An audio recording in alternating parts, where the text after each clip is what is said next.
Bon, bonjour à tous. Merci d'être là avec nous pour ce filage.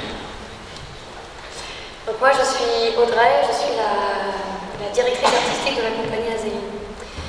Donc j'ai été et je suis metteur en scène du spectacle que vous venez de voir. Voilà, donc je viens du cirque aussi. J'ai été acrobate aérienne pendant plusieurs années.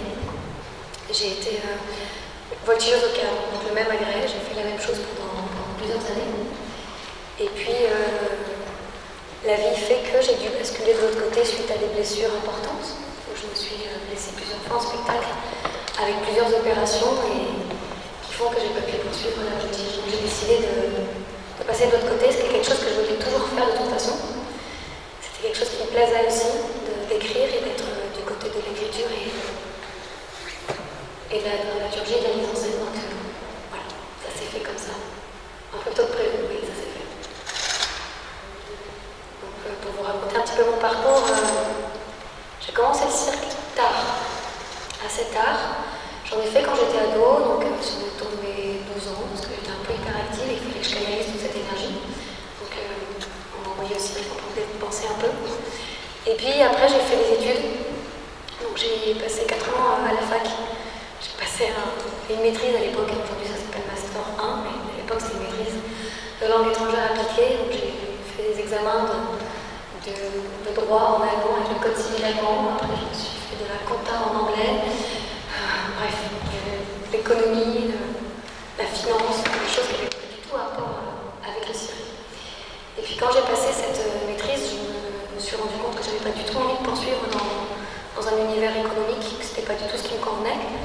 Que je n'avais pas envie de contribuer au monde par ce biais-là. Je n'avais pas envie d'être un acteur du système capitaliste dans lequel on est. J'avais envie d'agir autrement. Et donc c'est comme ça que je suis revenue à cette passion que j'avais pour le cirque et pour l'art en général, pour le spectacle vivant. Donc quand je dis pour l'art, pour le cirque, pour le spectacle, oui, pour moi c'est quelque chose qui est essentiel et je le défends encore plus aujourd'hui. Je pense qu'on en a besoin, c'est indispensable en fait. Voilà. Et moi j'y suis allée aussi parce que j'avais besoin d'être dans mon corps. J'avais besoin je pensais trop, ça allait trop vite dans ma tête, je réfléchissais tout le temps. Ça s'arrêtait jamais, j'avais jamais de pause. Et le seul moment où j'ai arrêté de penser, c'est quand je me suis retrouvée, j'ai commencé par le trapèze volant à 5-7 mètres du sol et que j'ai dû voltiger. Là j'ai arrêté de penser, là j'ai fait ah ouais, c'est ça que je veux. Ce petit moment-là, c'était un délice. Et c'est pour ça que j'ai continué. Donc j'ai continué, j'ai eu la chance d'être formée en partie par un ancien maître qui a disparu aujourd'hui, qui s'appelait Michel Novak de l'école de cirque des Fontainebleau. Et donc c'était quelqu'un d'assez exceptionnel. J'ai eu la chance d'être emploi jeune à l'époque. Ça s'appelait comme ça. Donc j'ai touché à tout, je suis rentrée dans cette école, j'ai été assistante de Michel Novak, je me suis occupée de la régie, de l'administration, des cours de cirque. Merci. Pour Gabi et Agathe. Aurélia qui était avec moi aussi. Guillaume. Et Martin qui est là. Et donc j'ai eu cette chance de pouvoir gérer l'école avec Michel Novak et donc d'apprendre vraiment sur le tas plein de choses dans un chapiteau avec un sol en sable parce qu'il n'y avait pas de béton dans l'école de cirque. C'était du sable pour amortir les chutes. On m'a appris à comment réceptionner un corps quand ça tombe de 8 mètres de haut, qu'il faut dévier la chute et pas essayer de rattraper quelqu'un, mais dévier pour que la chute ait moins d'impact. Enfin vraiment, j'ai eu cette chance d'assister à la fabrication d'un chapiteau, à des montages de chapiteaux. Il fabriquait lui-même tout. Il fabriquait ses cordes de trapèze, il fabriquait tout en fait. Et donc ça, c'est vraiment l'ancienne école. Et j'ai eu cette chance-là de pouvoir recevoir cet enseignement de l'ancienne école, du forme de tradition, et ensuite de rentrer au CNAC, qui était complètement l'inverse total, qui était l'école du cirque pour le cirque contemporain. Et pour moi, je me trouve vraiment une espèce de charnière entre cet héritage traditionnel que j'ai eu et en même temps cet enseignement extrêmement contemporain qui a été vraiment aussi exceptionnel, parce que j'ai appris énormément de choses au CNAC. J'ai appris des choses vraiment au-delà de la technique de cirque, j'ai appris comment on écrit. J'ai appris qu'est-ce qu'on raconte, pourquoi. On m'a posé des questions, pourquoi je voulais faire du cirque, pourquoi je voulais faire du carré en particulier, pourquoi cette discipline, en quoi cette discipline était bonne pour parler de quoi. Et donc cet enseignement, il a été extrêmement riche. J'ai eu la chance de travailler avec beaucoup de chorégraphes, avec beaucoup de metteurs en scène différents qui m'ont donné des stages. Et donc de goûter à plein de choses et d'élargir complètement mon point de vue sur ma pratique. Et voilà, maintenant tu peux enlever ton personnage. Donc c'était vraiment... je suis vraiment très heureuse d'avoir pu être à cet endroit, à ces deux endroits. Avoir pu connaître des gens qui aujourd'hui ont une soixantaine d'années et qui continuent de pratiquer. Et de connaître des gens qui en même temps étaient plus jeunes que moi et qui pratiquaient aussi.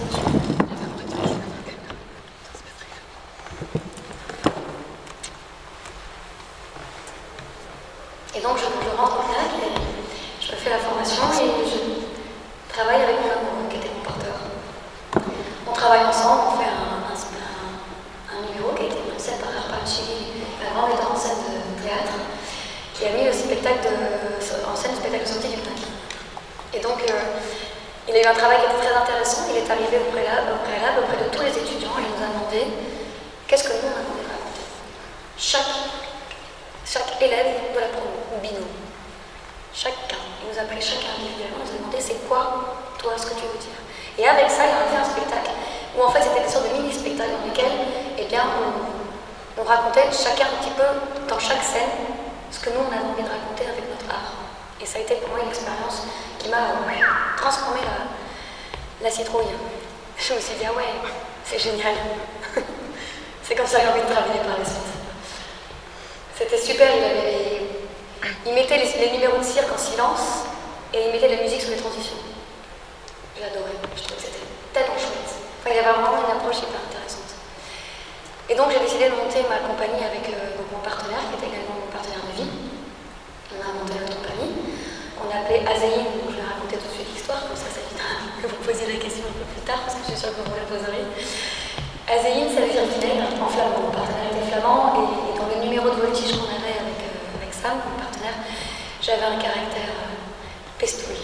J'étais vraiment l'enquiquineuse, j'ai marché sur les mains, j'ai donné des claques, j'ai tiré les cheveux.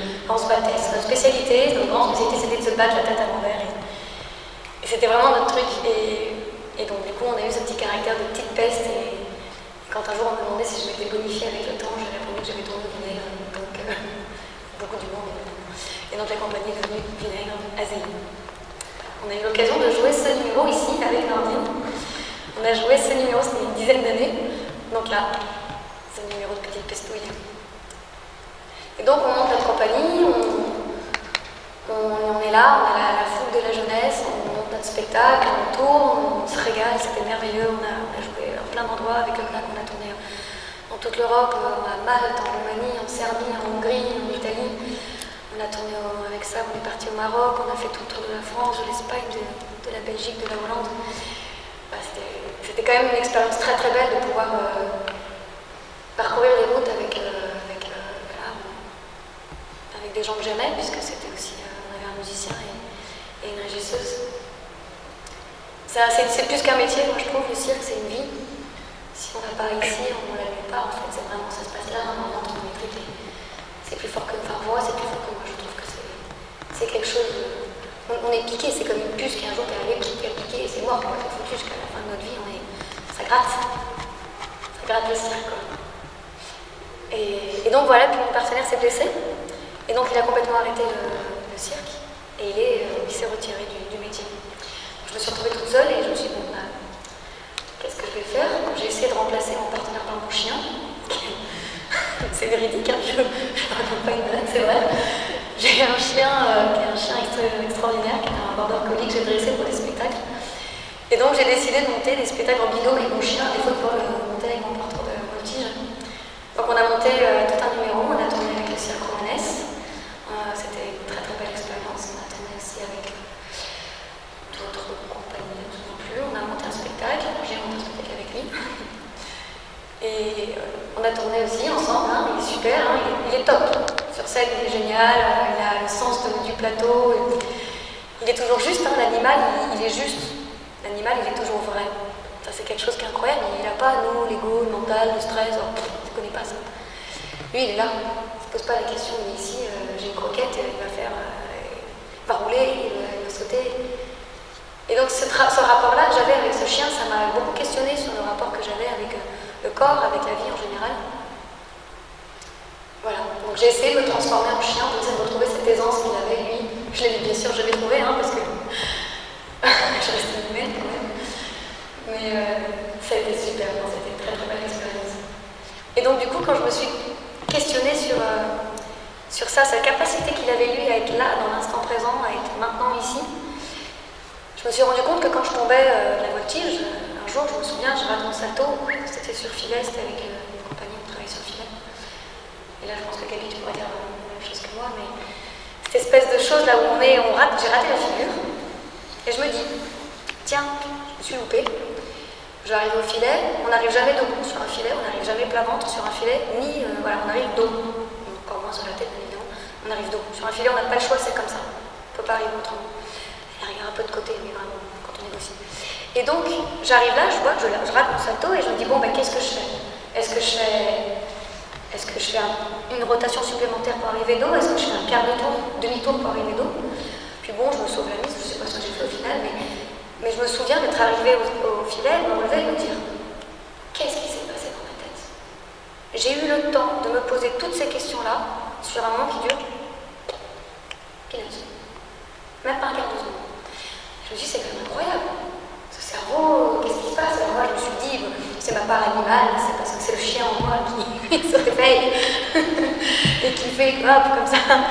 Pas trop, pas du tout. En fait, j'ai fait une expérience de neurosciences. On m'a mis des casques sur la tête pour calculer qu'est-ce qui se passait dans mon cerveau quand je faisais de la voltige. Il se passe en fait que le cerveau crée des connexions neuronales, des autoroutes.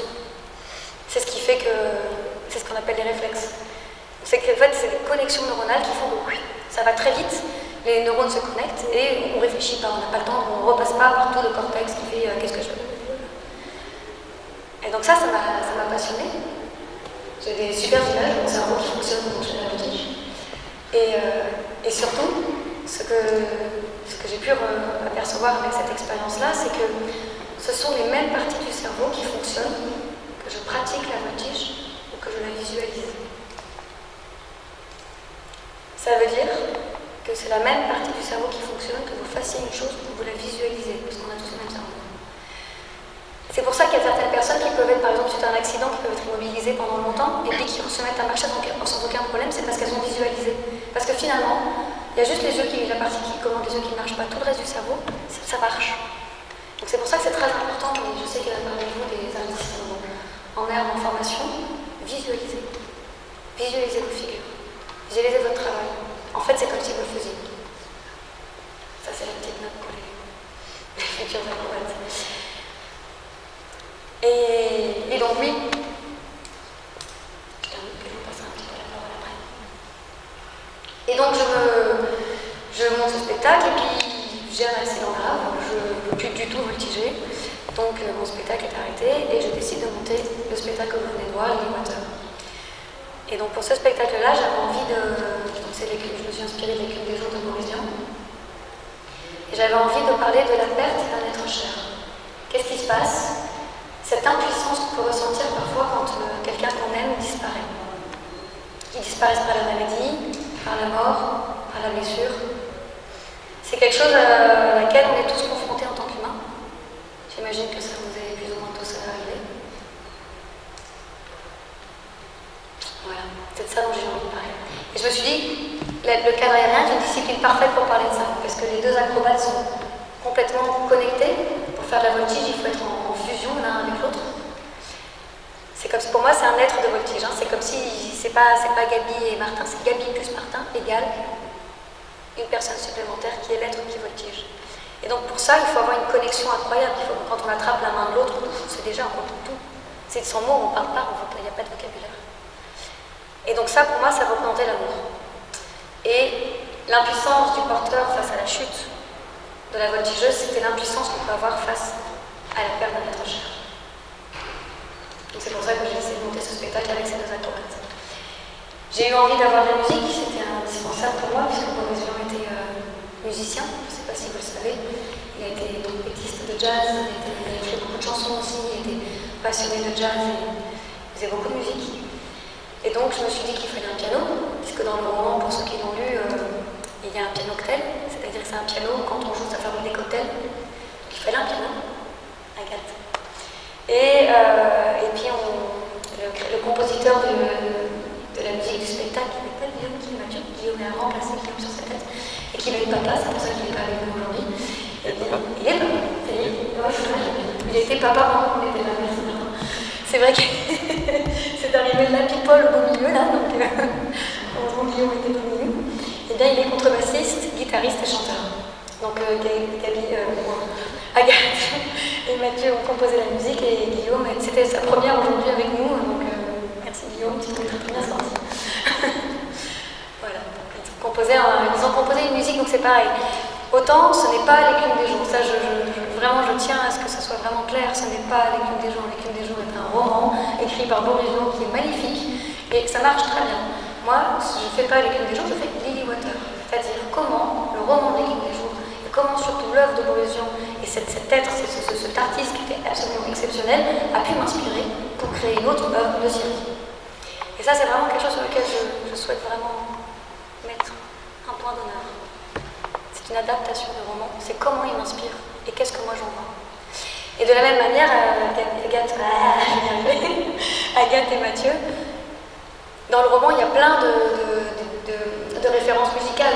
Si c'était pour jouer du Duke Ellington, on mettait un CD du Duke Ellington. Donc, du coup, non, on a une composition musicale qui a été faite spécialement pour le spectacle. Et puis je me suis dit, mon Dieu, il y a beaucoup de choses à faire, il y a beaucoup d'agréats à manipuler, il y a pas mal de bidouilles à faire, et puis en même temps, il y a des personnages qui sont quand même assez clés dans le roman, notamment le prêtre du mariage. Je pense que pour ceux qui connaissent un peu l'horizon, il n'était pas très très fan de la religion catholique, donc c'était quelqu'un qui n'était pas très en accord avec ça. Donc du coup, ce prêtre-là, toute la scène du mariage dans le roman, c'est une scène très grande, enfin, c'est clownesque. Et puis le médecin, celui qui annonce la maladie, parce que c'est indispensable d'avoir le personnage du messager, celui qui va dire elle est malade. Voilà, dans la tragédie. Dans la tragédie, il y a le messager qui annonce la maladie. Et donc c'est pour ça que j'ai demandé à Aurélia, qui est comédienne, d'interpréter son rôle.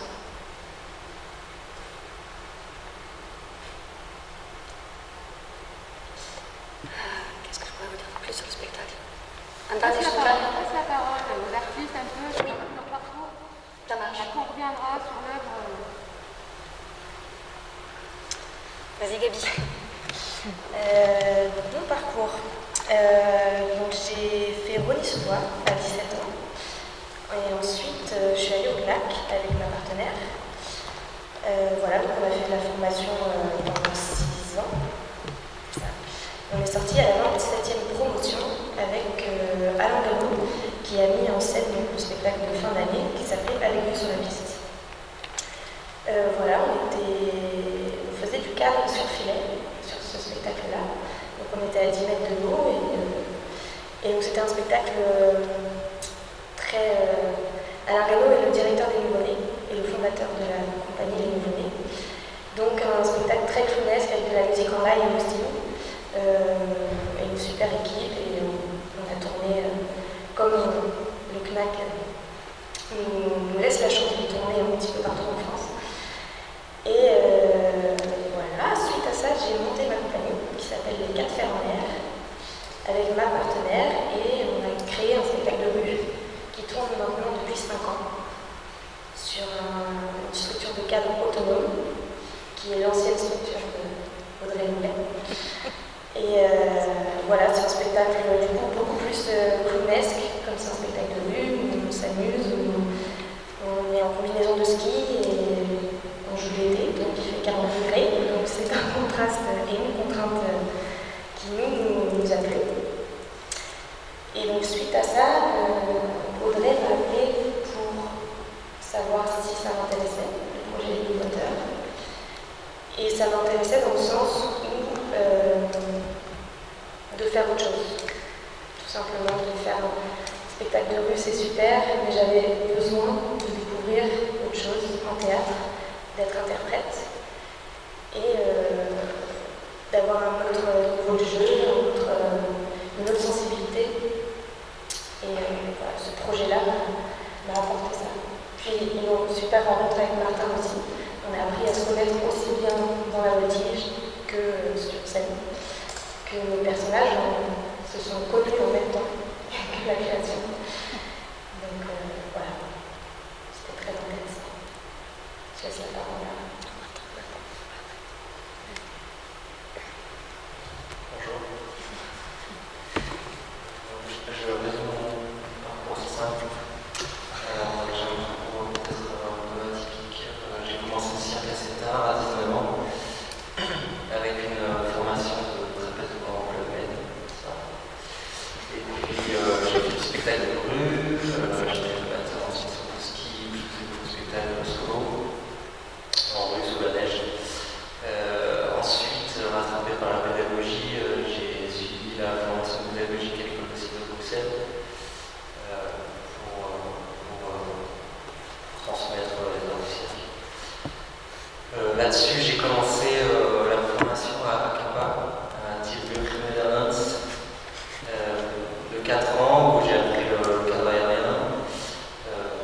Et puis, suite à des complications, j'ai fini la dernière année en trapèze fixe, où j'ai essayé d'adapter toute la technique de cadre aérien en trapèze fixe. Donc, j'avais qu'1 an pour sortir de l'école et avoir un bagage. J'ai transposé le travail dynamique sur le trapèze fixe. Et là-dessus, j'avais pas de boulot pour ce temps. Je suis toujours passionné par la pédagogie et j'ai eu la chance de pouvoir rentrer en tant que prof à temps plein avec le lycée Balthazar à Montpellier. J'ai redécouvert la pédagogie pour les tout petits aussi, ainsi que pour la formation professionnelle. 5 ans plus tard, je donne non seulement la formation professionnelle, mais je m'investis beaucoup là-dedans. Et j'ai commencé la mise en scène aussi là-bas. Là, il y a 1 mois, j'ai eu enfin la responsabilité de la mise en scène de 2e année. Donc c'est bien, je suis très content, ça avance. Et parallèlement à ça, j'ai pu un peu plus tard me développer comme artiste. Je crois que j'avais besoin d'un recul après l'école et d'un souffle. Et je suis très content d'avoir pu intégrer le projet qui voit ça fait 2 ans et demi maintenant, je crois. On travaille là-dessus, c'est une expérience vraiment bien, ça va permettre de renouer avec et puis surtout de m'investir artistiquement dans un spectacle, j'en ai vraiment besoin. Voilà, j'ai commencé aussi dans une compagnie qui s'appelle Gorilla Circus, une compagnie anglaise de trapèze volant, qui se joue en extérieur et qui voilà, qui est des choses très intéressantes. Et j'ai un tout petit bébé qui a 3 mois. C'est super, je suis très heureux.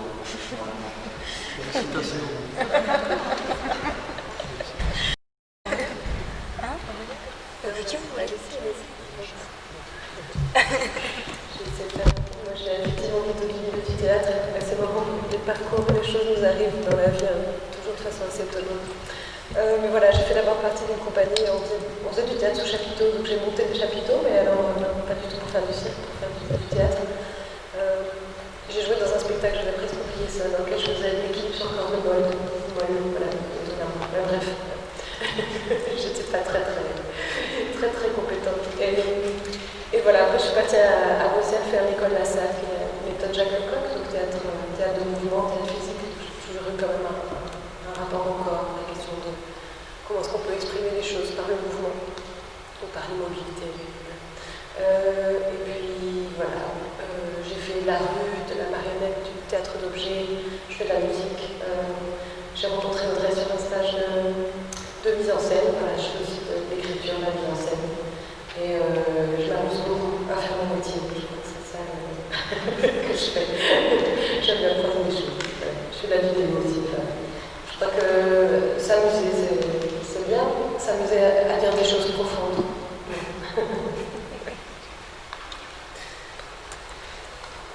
Bonjour, alors moi je remplace Mathieu sur ce spectacle.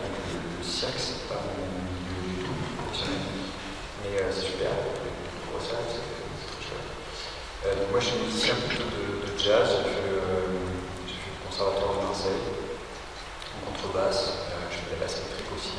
J'essaie de jouer dans plein de styles différents. Je fais majoritairement du jazz, mais j'essaie de faire des musiques de chambre, un peu de musique méditerranéenne. Je suis dans les groupes de musette, dans des groupes de death metal, dans des groupes de funk, voilà, plutôt sur Marseille.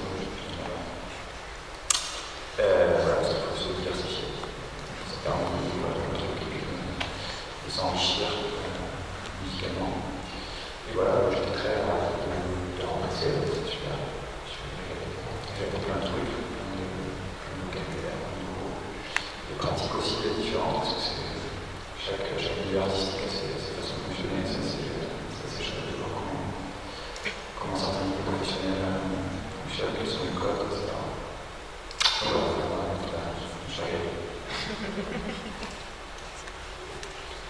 Bonsoir, moi c'est Agathe. Je viens de la musique, donc forcément pareil, ça ne va pas vous parler beaucoup, mais j'ai fait le conservatoire à Lyon et à Villeneuve en piano classique. Et ensuite, ça me plaisait déjà d'accompagner autre chose que les instrumentistes ou des chanteurs. Et je me suis orientée vers l'accompagnement de danse. Donc en arrivant à Marseille, j'ai accompagné en gros pendant 5 ans, ponctuellement ou régulièrement, le ballet de Marseille, un petit peu le ballet d'Europe et beaucoup de ballet Prajokaj et Sirex. Et cette relation musique-mouvement m'intéressait beaucoup et m'intéresse toujours. Et aujourd'hui, je suis ravie de pouvoir la découvrir et la travailler aussi à travers le cirque, parce qu'il y a évidemment énormément de mouvements dans le cirque. Et avec en plus la sensation d'élan, de suspension qu'on a déjà dans la danse, mais qu'on a encore plus en cirque, en voltige en tout cas. Et c'est un plaisir de pouvoir créer déjà pour un spectacle. Quand on est musicien, c'est le luxe total. Enfin, j'adore, c'est super. De ne pas être que interprète dans des clubs, c'est cool. Enfin, je suis ravie de faire aussi autre chose. Et notamment, voilà, créer, composer pour le spectacle vivant, pour que ce soit la danse, le théâtre, le cirque, la magie. Enfin, dès que je peux, je découvre tous ces milieux qui sont, comme le dit Guillaume, très différents. Même si c'est toujours dans le monde du spectacle, les musiciens ne parlent pas différemment que des danseurs, que des comédiens, que des acteurs, que des circassiens. Donc c'est trop génial de se découvrir entre nous et de créer cette musique, de partager l'émotion qu'un mouvement peut nous créer et le transcrire en son. Voilà.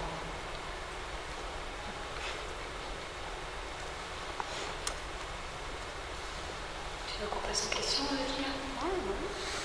Tranquille? Non? S'il y en a qui ont S'il y a des questions, je passe aux questions. Est-ce qu'il y en a qui ont des questions?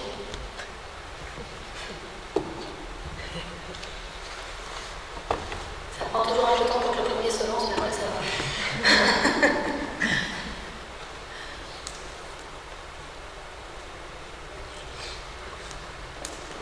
Oui.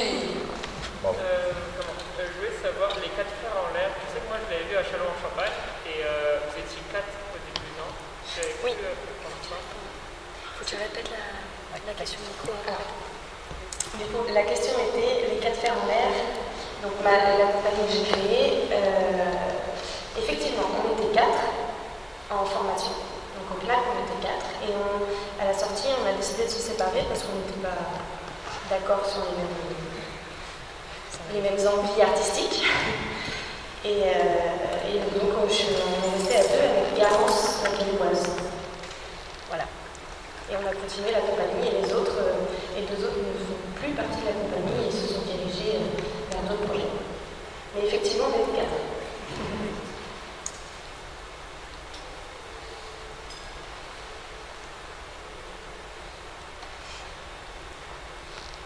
Il y a d'autres questions?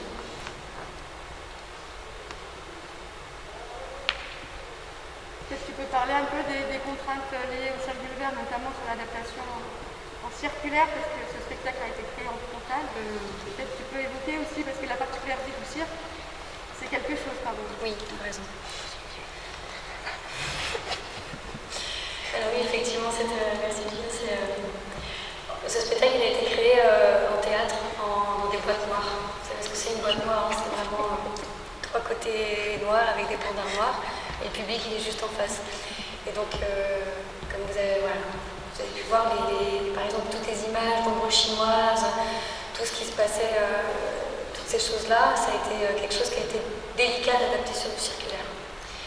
Parce que, et puis en plus, il y avait quelque chose qui était assez spécifique dans ce spectacle, c'est que la création lumière, tous les projets étaient sur les pieds, debout, comme ça en latéral. C'était majoritairement, il n'y a pratiquement pas de face.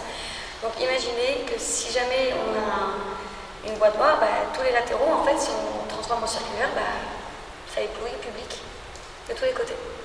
Donc on a dû vraiment tout transformer. On a dû revoir complètement la création lumière et on a dû revoir pas mal tous ces effets d'ombre chinoise et de placement, par exemple les tapis qui sont au lointain au début, comment vous pouvez... on a passé 3 jours à courir le long des gradins sur tous les effets pour voir est-ce qu'on voyait tout, est-ce qu'on voyait bien le paravent. Le paravent où elle s'habille en mariée, où elle passe la radio, c'est pareil. Vous voyez, alors, si on a banalisé quelques petites places, c'était pour pas que vous ayez le projecteur dans les yeux. Enfin, ça a été assez complexe, on y a passé beaucoup. Heureusement qu'on avait prévu du temps. On est là depuis jeudi, en fait depuis mercredi soir. Et depuis jeudi, on travaille sur l'adaptation circulaire de tout ça. C'est beaucoup plus compliqué de passer du frontal à du circulaire à du frontal. En fait. C'est vrai que la contrainte que ce soit vu partout, surtout quand on a un travail d'ombre, ça c'est vraiment... ça a été un beau challenge. Mais bon, on aime les challenges, sinon on fait la musique. C'est vrai, ça ne pas de cirque. Et puis c'est vrai que cet endroit est absolument magique. C'est exceptionnel de pouvoir jouer dans un cirque aussi beau. C'est vrai. Hein. Dans un cirque tout court aussi, c'est vrai. Dans un jouet tout court. Dans un jouet tout court, C'est oui, exceptionnel. Tout court. Ouais, je veux bien remercier en général toute l'équipe du cirque ici et puis dire déjà qu'on est ravis de pouvoir jouer en ces temps. Un filage. Jouer un filage, tout à fait, jouer une répétition. Merci beaucoup à tout le monde de pouvoir répéter beaucoup, n'est-ce pas? Et non, pour dire que pour moi c'est assez magique de sortir du théâtre et de jouer dans un cirque. Ne serait-ce que l'histoire alors de ce lieu, mais si on a adapté en circulaire, c'est aussi dans l'espoir de pouvoir jouer dans un cirque d'art et sous chapiteau. On va jouer à Auvergne, c'est ça, on sera sous chapiteau. Et en fait, ça prend un autre sens et c'est un sens qui a beaucoup de valeur pour moi en tout cas, et puis je pense pour toute l'équipe. C'est de jouer en circulaire, c'est de jouer dans un cirque, c'est de pouvoir rentrer partout autour, de devoir s'adresser à... C'est semi-circulaire, mais c'est déjà beaucoup. Pour moi, ça change beaucoup de choses. C'est très agréable. Et bien sûr, les deux sont agréables et le spectacle a été créé principalement pour du frontal en théâtre. Mais de faire les deux, en fait, c'est ravissant. Un tout petit mot sur la lumière. Que vous voyez ici, il y a des grilles. Et donc, du coup, quand on installe de la lumière sur un spectacle, on descend le grill, on installe dans le projo. Et ensuite, on remonte le grill et on fait les réglages. Et les grilles sont rebannées, ils sont rappelés là par 2 tirs forts. Enfin, on ne peut plus les bouger. Une fois qu'on les a installés, on ne peut plus les bouger. Et donc, quand on s'est rendu compte qu'il fallait que tout ce qu'on avait mis au sol, sur des petits projets au sol, sur pied, ne fonctionnait pas, qu'il fallait tout monter là-haut, et ben, notre régisseuse, elle a passé 3 heures en poudrier, là-haut, à monter les projets un par un et à les régler un par un, à passer d'un pont à un autre sur les 3 ponts comme ça. Et c'est sûr que ça aussi, c'est... voilà, il faut être habilité à travailler en hauteur. Quand on veut aller dans le cirque, il faut être un peu... avec pas mal de casquettes, je pense. et aimer un peu le risque, ouais. Aimer le challenge, je pense, sinon. Je veux dire quelque chose. Vas-y. Je voudrais juste dire quelque chose par rapport au circulaire. C'est vrai que la grande différence, vous le savez peut-être, mais c'est que le public se voit et que quelque part le public est avec nous beaucoup plus. Donc c'est vraiment un autre rapport. Vous avez vraiment fait partie du spectacle cet après-midi avec nous. C'est un spectacle qui parle aussi de l'intimité entre 2 personnages. Et on vous a emmené dans cette chambre de mariée, dans cette histoire de maladie aussi. Mais voilà, moi j'ai joué plus au théâtre qu'en circulaire, mais c'est un vrai plaisir de pouvoir avoir ce rapport. Voilà, c'est ensemble qu'on fait ce spectacle, et puis c'est pas seulement nous avec vous, c'est vous avec vous-même, parce que vous voyez partout où vous êtes. Ça, c'est voilà, en ces temps où on a du mal un peu à être les uns avec les autres, c'est encore plus cadeau.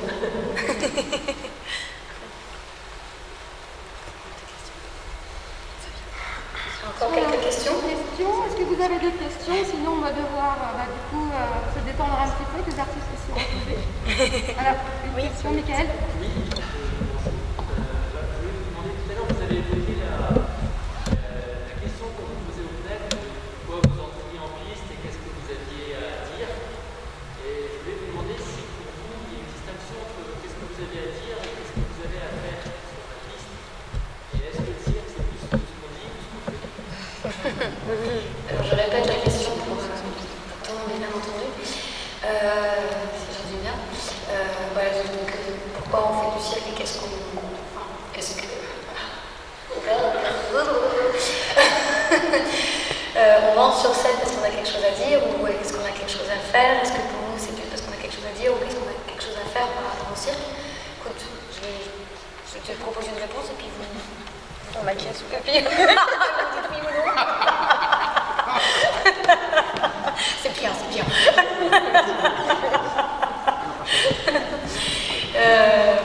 Je pense qu'on a toujours quelque chose à dire en fait, sinon on ne va pas sur scène.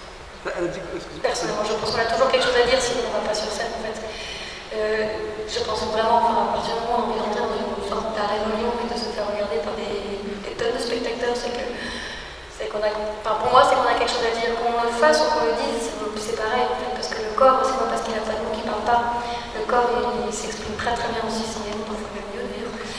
Donc j'ai envie de dire que à partir du moment où on a décidé de venir ce mec-là sous les feux et d'accepter cet échange entre vous et nous, c'est qu'on a quelque chose à dire là, ici, maintenant. Vous êtes d'accord avec moi, les amis? Il y a un bouquin qui s'appelle Quand dire c'est faire. Tiens.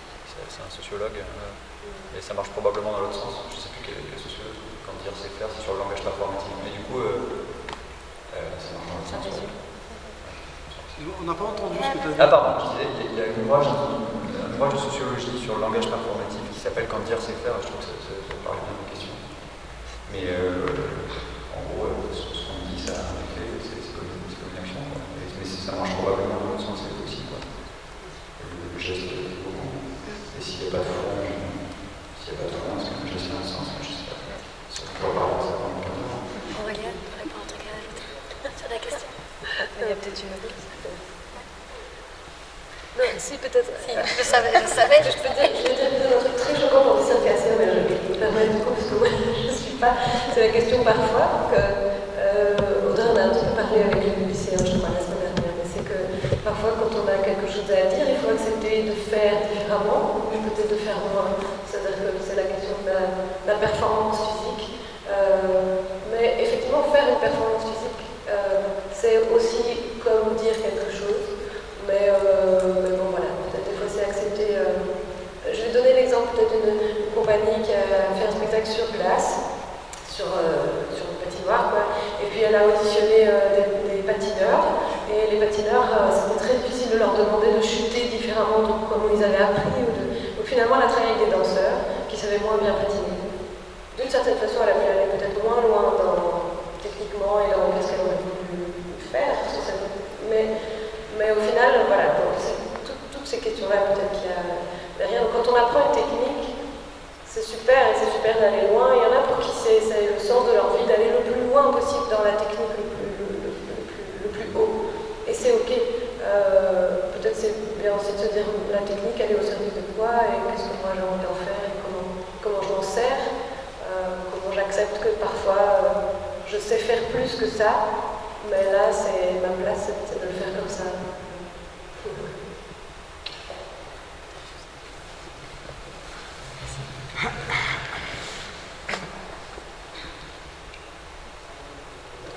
Est-ce que vous avez d'autres questions, les élèves de l'école de Cirque Jules Verne? Dans les élèves de l'école. Il y a plein de monde là.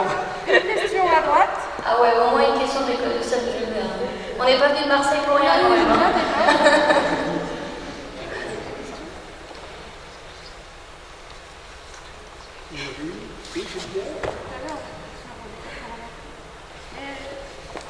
Alors on va désigner... Moi j'ai une question pour vous du coup.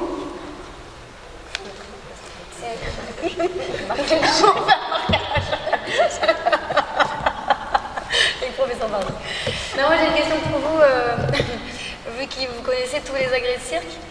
Vous connaissez en général voilà, les agrès différents, divers et variés. Vous n'avez pas remarqué dans ce spectacle quelque chose un peu spécifique par rapport à un agrès de cirque qui aurait été légèrement détourné ou un agrès qui n'est pas un agrès de cirque et qui a été détourné pour se transformer en agrès de cirque? Tu aides un peu. J'aide un peu quand même. Je te donne la réponse. Mais oui, tu donnes la réponse. Vous n'avez pas remarqué un baudrier? Est-ce que vous avez vu les portes et saupoudriers de la fin? Non, mais c'est intéressant parce qu'effectivement, voilà, c'est qu'est-ce que je fais de mon agrès? Comment je l'utilise et comment je peux le transposer? Martin parlait de transposition tout à l'heure. Je l'utilise comme ça, je mets les pieds dans un micro. Ça c'est bien aussi. L'utilisation de mon corps. On t'entend te marrer, mais pas parler. Ouais, On m'entend pas, ça c'est normal.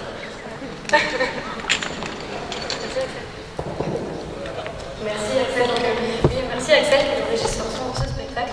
Bravo. Merci. Bravo.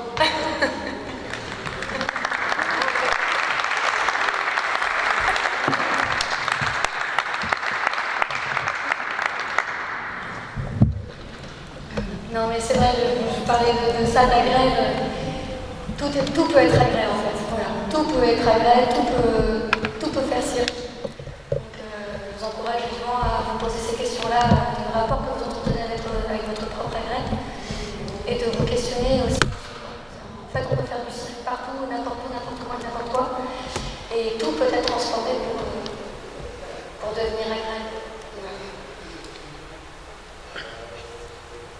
Bien ajouter, moi, surtout posez-vous bien la question, est-ce que votre agrès, ce que vous faites dessus, sert votre propos? D'accord? Est-ce que c'est vraiment le meilleur outil pour exprimer ce que vous voulez? Ou est-ce que peut-être vous pouvez trouver quelque chose qui ressemble à l'agrès et qui est plus adéquat à votre propos, quoi? Voilà, c'est pas du tout une règle, hein, c'est juste parfois c'est beaucoup mieux de rester sur un trapèze aussi, hein, je vous rassure. Mais voilà. Ouais. C'est la différence entre le cirque et le sport, c'est que le cirque on peut transformer nos agrès alors qu'au sport on ne peut pas. N'importe quelle discipline de sport, n'importe quelle discipline sportive, ce sera les mêmes objets, enfin les mêmes agrès pour tous. Alors qu'au cirque on a cette liberté de tout transformer. C'est beau, voilà, je pense que si vous avez d'autres questions, je pense qu'on peut terminer là-dessus. Ah, il y a une question. Ouais. Allez.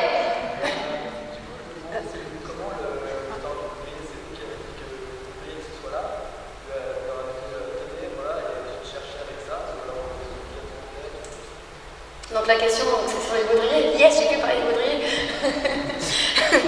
C'était est-ce que la baudrier, donc est-ce que c'était une idée que je leur ai donnée comme ça, ou est-ce que je cherchais, ou est-ce que je suis venue avec des idées?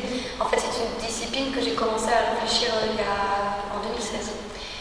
J'avais plus envie de faire, en fait, c'est super la voltige aérienne, le cadre, mais c'est quand même contraignant en termes de matos. Les mètres de tapis, une tonne d'accroche, à quel point 500 kg, faut un camion. J'avais envie de retrouver la même sensation de porter en duo, mais sans toute cette contrainte technique et tout ce bazar à transporter.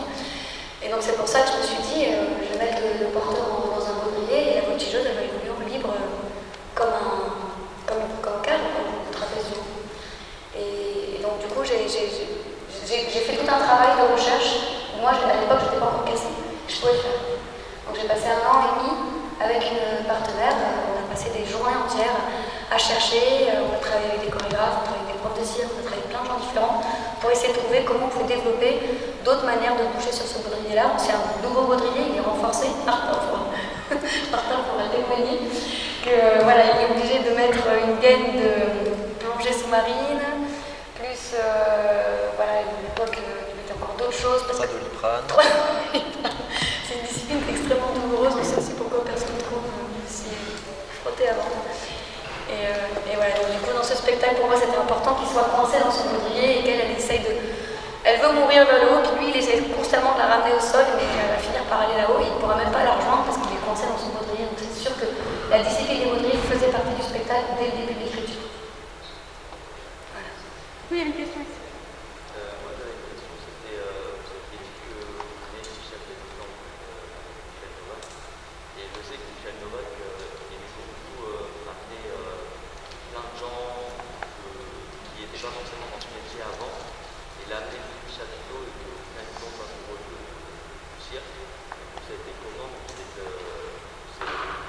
rentrer dans cet univers Alors par rapport à donc, comment je suis rentrée pour travailler auprès de Michel Novak à l'école de cirque de Noctambule, je trouve ça très beau ce que tu dis, le fait qu'il aimait amener les gens de plein d'horizons différents au chapiteau. Moi ce que j'adorais sur les cours du lundi et du jeudi soir, c'est qu'il pouvait y avoir aussi bien la petite infirmière qui venait prendre son cours de trapèze de loisirs, et à côté de ça, je ne sais plus comment il s'appelait, ce duo de mâles qui avait gagné le festival mondial il y a quelques années. Antoine et Rocco. Voilà, et voilà, il y avait les deux qui se côtoyaient, et c'est ça qui était très très beau chez Michel Novak, c'est vraiment ce côté populaire du cirque qui rassemble tout le monde en fait, et qui rassemble au-delà des mots, au-delà du dire, au-delà de tout ça, vraiment le corps. C'était très très très chouette ça, chez Michel. Et moi, comment j'ai atterri là j'ai fait un stage chez la compagnie Too Food To Fly. Je leur ai dit, voilà, j'ai envie de... Ils m'ont dit, ok, j'ai passé 2 mois avec eux sur la création du spectacle, j'ai tout fait. J'ai fait un peu d'administratif, un peu de régie, un peu de costume, un peu de tout, mais j'étais une quiche partout. Sur le plafond, on m'a foutu sur un trapèze et tout. Ah mais là t'es bien. Donc j'étais vraiment nulle dans tout le reste, j'étais pas capable de coudre un bouton à l'envers. On me demandait d'acheter un truc, je revenais avec jamais le bon truc technique, il y avait des monteries prises, j'en ai mis 15 différentes au magasin.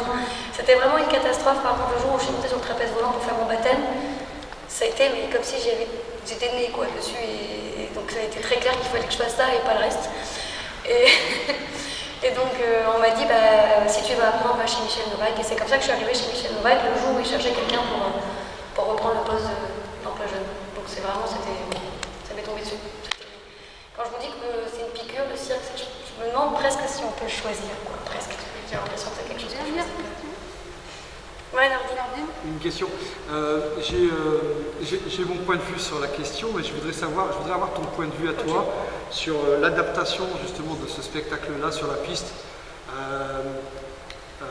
Boris Vian, le sujet dont tu as voulu traiter, tu parlais d'intimité, je pense que c'est vachement important dans ce spectacle-là. Et je connais bien le cirque Jules Verne aussi. Et je sais que quand tu mets des lumières sur l'octogonal extérieur, il arrose comme pas possible. Et que du coup, est-ce que du coup tu es satisfaite, est-ce que vous êtes satisfait, vous, justement, de cette adaptation? Alors on est content de jouer, surtout vu le contexte, on est tous contents de jouer, peu importe. Mais ce que je veux dire, c'est que voilà, est-ce que tu dis pertinemment que ok, ce spectacle il est bien mieux dans une boîte, ou franchement, l'expérience qu'on a avec le cirque du Vienne, ça me donne envie de le reproduire dans une grande salle. Tu vois ce que je veux dire? Oui, je vois ce que tu veux dire. Par rapport à tes objectifs artistiques en fait.